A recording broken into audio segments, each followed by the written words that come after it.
साथियों नमस्कार, जय भीम। मैं उमेश करुणा और आप देख रहे हैं बहुजन हलचल। हमारे साथ है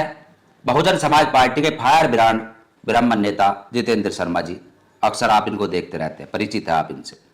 आज हम बात करेंगे बहुजन समाज पार्टी जो कि हर वर्ष मान्यवर साहब कांशीराम जी की जन्मतिथि पर और उनकी पुण्यतिथि पर आयोजन करती है, श्रद्धांजलि देती है, और इस बार भी ऐसे ही होगा। लेकिन इसमें शर्मा जी एक सबसे बड़ा सवाल ये खड़ा हो रहा है इस वक्त, भारतीय जनता पार्टी और समाजवादी पार्टी भी मान्यवर साहब कांशीराम जी की नीतियों की बातें कर रही है और उनके जो मिशन है उसको लेकर चलने की बातें कर रही है, यानी कि बहुजन समाज के जो वोटर्स हैं उनको लुभाने के लिए सब। तो कैसे देखते हैं आप इसको? जय भीम साथियों, जय हिंद, जय भारत, जय संविधान। और जहां तक समाजवादी पार्टी का सवाल है, आज के राष्ट्रीय अध्यक्ष समाजवादी पार्टी के माननीय अखिलेश यादव जी बहुजन समाज पार्टी के लोगों को मैं यहां सतर्क करता हुआ चलूं कि बहुजन समाज पार्टी के जो वोटर हैं, सपोर्टर हैं, जो समर्थक हैं, जो कार्यकर्ता हैं, जो भारत देश में वास करते हैं, उन सभी से ये मेरी अपील है सर्वप्रथम कि जब जब राष्ट्रीय अध्यक्ष समाजवादी पार्टी के अखिलेश यादव जी जनता के बीच जाएं और मान्यवर कांशीराम जी की जयंती मनाने की बात करें, मान्यवर कांशीराम जी के संविधान या उनके अनुसार चलने की बात करें, तो सबसे पहले भारत की जनता, उत्तर प्रदेश की जनता खासकर, उनको आईना दिखाने का काम करे कि जिस समय हमारी राष्ट्रीय अध्यक्षा बहन कुमारी मायावती जी ने कांशीराम जी के नाम पर जिला बनाया, कांशीराम जी के नाम पर कॉलेज बनाए,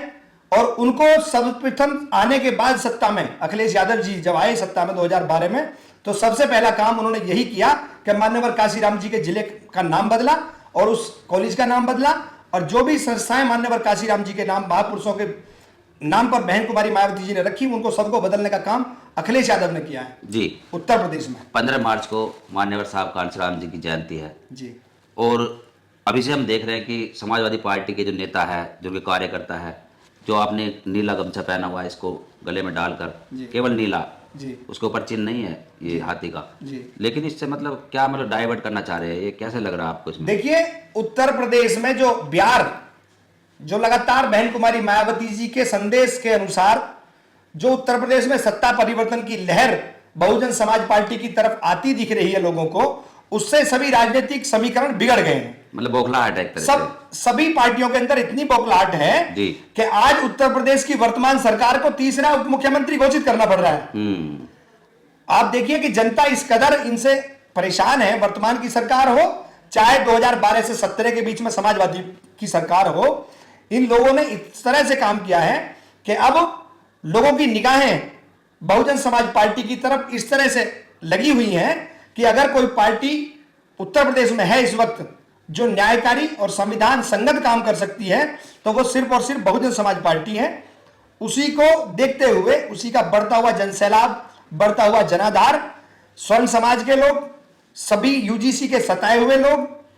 आज हमारे मेरठ में बहुत जोर शोर से मुद्दा गरमा रहा है सेंट्रल मार्केट का जी। 40 वर्षों से अधिक उस मार्केट को बने हुए हो गए हैं। इस तरह से बौखलाई हुई है वर्तमान की सरकार कि वहां के लोग विरोध कर रहे हैं,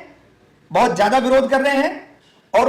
जो भारतीय जनता पार्टी अपना कोर वोटर मानती है जिस समाज को, वो समाज बस इतने कमी बाकी रह गई है कि सड़कों पर आकर अपना विरोधाभास दर्ज कराएं वो। और बहुत जल्द ही आप देखिएगा प्रदेश में एक ऐसी बहुजन समाज पार्टी की आंधी, एक ऐसी ब्यार संविधान के अनुकूल चलेगी कि जो सभी पार्टियां अपने आप को बाबा साहब के अनुयायी जो सबसे ज्यादा समझते हैं, कांशीराम जी को अपना अनुयायी ज्यादा समझते हैं अपने आप को, वो सब फिरका परस्त जितनी भी पार्टियां हैं, उनको उत्तर प्रदेश की जनता 2027 में अपनी वोट की चोट देकर के उनको फिर उनका असली चेहरा उजागर करके ये काम करेगी। हाँ शर्मा जी, जैसे पिछले चुनाव में हाथ में संविधान लेकर डॉक्टर बाबा साहब अम्बेडकर जी की तस्वीर लेकर अखिलेश यादव ने और राहुल गांधी जी ने दलितों को लुभाया था जी। तो इस बार नीले, जो हमने बताया नीले कलर पर ये लोग कैप्चर करना चाहते हैं, तो इसमें मतलब कामयाब हो सकेंगे क्या लगता है आपको? क्योंकि दलित समाज नीले कलर जहाँ देखता है, नीला रंग, वहाँ बहक जाता है कि हमारे आदमी हैं। जैसे कि कुछ नेता है, उनका नाम नहीं लेना चाहेंगे, बड़े बड़े नेता, जो दिग्गज नेता है, वह भी इस हथकंडे को अपनाने में लगे हुए हैं। सोशल मीडिया पर बहुत फोटो ऐसे मिल रहे हैं जिनकी पार्टियों के कलर लाल है या हरे हैं, वह नीले पर आ गए जी। कैप्चर करने के लिए? देखिए, आज के समय में इन लोगों को ये दिख चुका है, समाजवादी पार्टी को खासकर ये दिख चुका है कि वो 60% में यादव हैं। उसके बाद में पिछड़े वर्ग का वोट प्राप्त करके, अल्पसंख्यक वो वर्ग का वोट प्राप्त करके वो अपनी राजनीति का एजेंडा सेट करने का काम कर रहे हैं। लेकिन वर्तमान सरकार हो चाहे सपा की सरकार रही हो, बहुजन समाज के लोगों का, दलित समाज के लोगों का, पिछड़े लोगों का, अति पिछड़े लोगों का भला किसी भी पार्टी ने, किसी भी सत्ता ने 10 वर्ष की ये हो या 5 वर्ष की निवर्तमान की सपा की सरकार हो, किसी ने कोई भला नहीं किया है। सभी ने इस समाज की वोट प्राप्त करके इनको अनदेखा करने का काम किया है। और अब वो जमाना नहीं है कि नीला गमछा देख करके बहुजन समाज के लोग गुमराह हो जाएं या उन्हें कोई भयभीत कर दे या उन्हें कोई प्रलोभन इस प्रकार का किसी के द्वारा दिया जाए कि वो बहुजन समाज पार्टी को छोड़ करके किसी अन्य पार्टी के एजेंडे के पीछे लग जाए। मेरा ऐसा मानना है कि 1995 में, 97 में, 2007 में अगर बहन कुमारी मायावती जी एक बार दिल्ली या लखनऊ से अपने समाज के लिए हुंकार भर दें तो अच्छे जो आजकल के गमछा नीला लेके घूम रहे हैं ये लोग, इनकी दीवारों को हलते हुए देखा है हमने इसी प्रदेश में। जी हाँ, इस बात पर जैसे मान्यवर साहब कांशीराम जी का एक नारा था कि जिस नीले रंग पर हाथी का निशान होगा वही हमारा निशान होगा। ये नहीं कि नीला रंग लेकर कोई भी आ जाए उस पर यकीन नहीं करना। देखिए, जिनकी राजनीति खुद की 2013 में शुरू हुई, जी,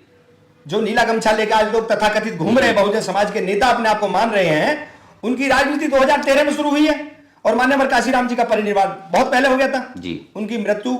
2008 में या 6 में शायद मैं करेक्ट नहीं हूं।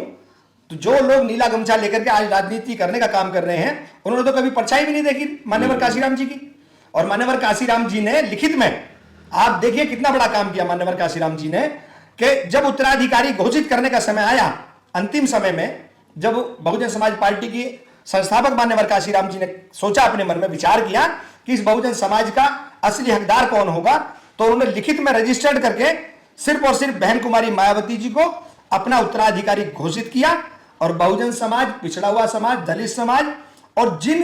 जो भी सर्व समाज के लोग थे उनसे यह आगाह किया कि अगर सिर्फ दुनिया में कोई ऐसी पार्टी जो मैंने बनाई है और जिसको मैं सर्वे सर्वा मालिक बना के जा रहा हूं, वो सिर्फ और सिर्फ बहन कुमारी मायावती जी हैं।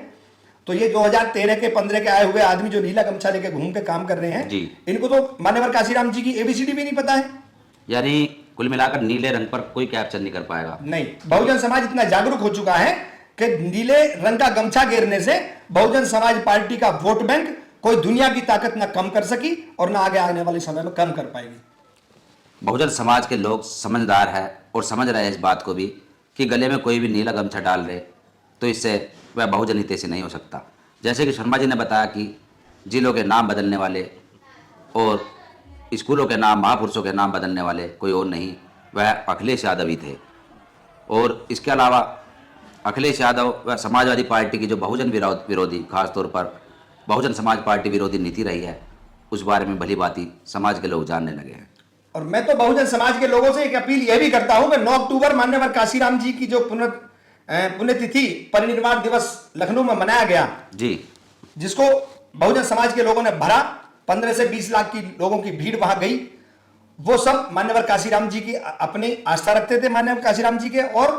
बहन कुमारी मायावती जी ने यहां वक्तव्य किया है, मैं उसे नोटिस कर दूं, जनता को याद दिला दूं, जो गुमराह ना हो जाए भारतीय जनता पार्टी या समाजवादी पार्टी के द्वारा जो प्रोपोगंडा, जो प्रलोभन देने का काम, बहुजन समाज को तोड़ने का काम जो कर रहे हैं लोग। तो बहुजन समाज पार्टी के लोग ये सतर्क हो जाएं कि बहन कुमारी मायावती जी लखनऊ में हुंकार भर के कहा था कि ये वही सरकार है कि जब मान्यवर काशीराम जी पार्क का 5 वर्षों के अंदर जो पैसा उसके टिकट बिकने पर जो आया उसको ये दबा के बैठ गए, और दबा के बैठने के बाद में उस मान्यवर काशीराम जी के पार्क का रखरखाव नहीं किया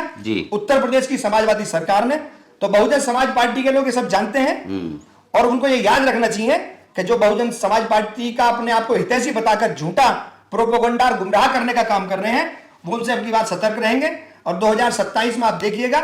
बहुजन समाज पार्टी की संपूर्ण सत्ता की सरकार उत्तर प्रदेश में बनने जा रही है, यह मैं आपको बिल्कुल पक्का बता रहा हूं। हाँ, एक आखिरी सवाल हो रहा है हमारा जी। 14 अप्रैल को डॉक्टर बाबा साहब अम्बेडकर जी की जयंती है, पूरे देश में मनाई जाती है और उसका कोई पर्टिकुलर स्थान नहीं होता कि एक जगह ज्यादा बड़ी बनाई जाए। लेकिन मान्यवर साहब कांशीराम जी की जो जयंती 15 मार्च को आती है, 15 मार्च को क्या संभावना लग रही है कि लखनऊ में जैसे कि पुण्यतिथि मनाई गई थी, ऐसे जयंती की क्या तैयारी है? देखिए, अभी पार्टी का कोई दिशा निर्देश प्राप्त नहीं हुआ है, लेकिन आप ऐसे मान लीजिए कि मान्यवर काशीराम जी की जन्मतिथि उत्तर प्रदेश में पूरे जोश और खरोश के साथ मनाई जाएगी, चाहे वो मंडल स्तर पर हो, चाहे वो जिले स्तर पर हो। जो हमारी राष्ट्रीय अध्यक्षा बहन कुमारी मायावती जी का आदेश निर्देश होगा, बहुजन समाज पार्टी का एक एक सिपाही, एक एक नेता, एक एक आदमी उसी प्रकार उनकी जयंती को फिर दोबारा ऐसे ही जैसे मनाते हुए चले आ रहे हैं वैसे ही मनाने का काम करेंगे हम लोग। तो जैसे 9 अक्टूबर को लखनऊ का मान्यवर साहब कांचीराम जो स्मारक है वो काफी भर गया था, वो जी, उसका एक बहुत बड़ा मैसेज भी गया था जी। तो इस प्रकार से जयंती मनाई जाए तो आपके मतलब जो विचार है क्या से रहेगा, वो सही रहेगा या नहीं? देखिए एक बात यह है कि बहुत ज्यादा भीड़ एक जगह इकट्ठा नहीं की जा सकती है। जैसे लखनऊ में हुई थी, लखनऊ में एक ऐतिहासिक रैली की गई, तो मान्यवर काशीराम जी के परिनिर्वाण दिवस पर जो की गई वो एक स्थान, चुनिंदा स्थान है जी। तो अब जो है अगर मंडल स्तर पे पार्टी का निर्देश होगा तो मंडल स्तर पे की जाएगी, क्योंकि 500 किलोमीटर पश्चिम उत्तर प्रदेश के लोग, जैसे हम यहाँ लोग रहते हैं, 500 किलोमीटर लखनऊ का रास्ता होता है। तो जैसे भी राष्ट्रीय अध्यक्षा फैसला करेंगी उसमें वो विचार करने के बाद में, और श्रद्धांजलि देने के लिए जन्म दिवस है ये उनका। हाँ जी। तो जन्म दिवस हो सकता है जिले स्तर पर बनाया जाए, मंडल स्तर पर बनाया जाए, और हमारे जो राष्ट्रीय स्तर के नेता हैं वो शायद संबोधित भी करेंगे और अच्छी तरीके से मान्यवर काशीराम जी की जयंती हमारे यहाँ मनाई जाएगी। और जो समाजवादी पार्टी के लोग मना रहे हैं या ये समाजवादी पार्टी के लोग जो मान्यवर काशीराम जी की तस्वीर को अपने हाथों में लेकर चल रहे हैं, ये इससे बड़ा झूठा और दिखावा छलावा कोई दुनिया में हो नहीं सकता है। जिस आदमी ने मान्यवर काशीराम जी के स्कूल, जिले के नाम, हमारे यहाँ हापुड़ का नाम रखा गया था प्रबुद्ध नगर जी, जो भी महापुरुषों के बसपा के बहुजन समाज में जो पैदा हुए महापुरुष हैं उनके नाम पर बहन कुमारी मायावती जी ने ज्योतिबा फूले नगर नाम रखा गया। एक आपके मेरठ में काशीराम एक योजना थी आवास जी, उसका नाम भी लोहिया नगर शायद रख दिया था। काशीराम योजना हमारे यहाँ है, उसको अपने जो लोहिया है उनके समाजवादी पार्टी के नेता ये परिवर्तन करके उन्होंने नाम बदल दिया। तो आप इसे ये अंदाजा लगा लीजिए कि बहुजन समाज के कितने हितैषी हैं जो वो जगह जगह वीडियो में कहने का काम कर रहे हैं कि बहुजन समाज का और समाजवादी पार्टी का पुराना रिश्ता है। तो इससे बड़ा झूठ, इससे बड़ा कोई संदेश बुरा गलत, क्योंकि बौखलाए हुए हैं। बहुजन समाज पार्टी की जो इस टाइम कार्यनीति है, जो जनता में हम लोग जा जाकर के जन जागरण करने का काम कर रहे हैं, और समाज और उत्तर प्रदेश इस बात को देख रहा है कि कौन कितना सच बोल रहा है, कितना झूठ बोल रहा है। हमारी राष्ट्रीय अध्यक्षा बहन कुमारी मायावती जी के द्वारा कोई भी प्रलोभन देने का काम, कोई भी किसी मंच से किसी को अपने अंदर बुलाने का काम, या अपने साथ किसी को चोरी छुपके मिलने का काम, या किसी और पार्टी के एजेंडे को अपने एजेंडे में शामिल करने का काम हमारे यहाँ बहुजन समाज पार्टी के लोग ना कोई कभी किया किसी ने, और ना कोई आगे करने का काम करेगा। जी, बहुत बहुत धन्यवाद। इस पूरी जो हमारी चर्चा हुई है मान्यवर साहब कांचीराम जी की जयंती वह उनके जो एजेंडा है जो कि समाजवादी पार्टी के लोग उसको कैप्चर करना चाहते हैं, इस पूरी चर्चा पर आपकी जो भी राय है कमेंट्स में लिखे और देखते रहिए बहुजन हलचल। धन्यवाद।